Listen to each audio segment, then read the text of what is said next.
Assalomu alaykum do'stlar. Bugun Moskovskiy областной suddamiz.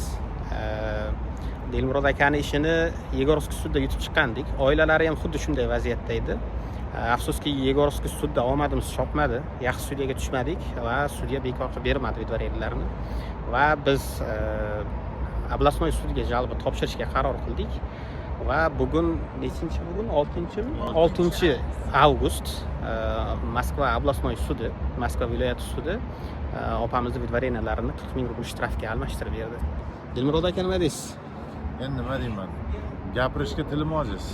O'tgan safar aytgan gaplarimiz shu o'zimizga o'xshagan qiynalganlarda faqat sizga uchrashishni tavsiya qilamiz. Bizni holatga tushgan mana biz odamlarni oilaviy tavsiya o'tgan marta ham aytdim, biz ketayotgan qolamiz. joyimizda sizni ko'rib Instagramdan sizdan boshqa ham ancha yuristlar bilan gaplashdik, lekin sizga to'xtaldik. Sizni tanlaganimizdan biz afsuslanmaymiz, rahmat aytamiz. Mana biz oilaviy xursandmiz.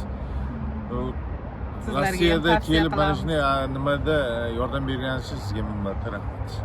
Rahmat sizga. Bo'ldi do'stlar, biz aytishda charchamaymiz. Juda ko'pchilik bizga vidvariyna bo'lgandan keyin 10 kun o'tgandan keyin murojaat qilyapti. Bunday holatlarda faqatgina 10 kunning ichida jalba topshirishga ulgurish kerak. Shuning uchun mabodo agar shunday vaziyatda tushib qolsangiz, 10 kunning ichida harakat qilib jalba topshirishga ulguringizlar.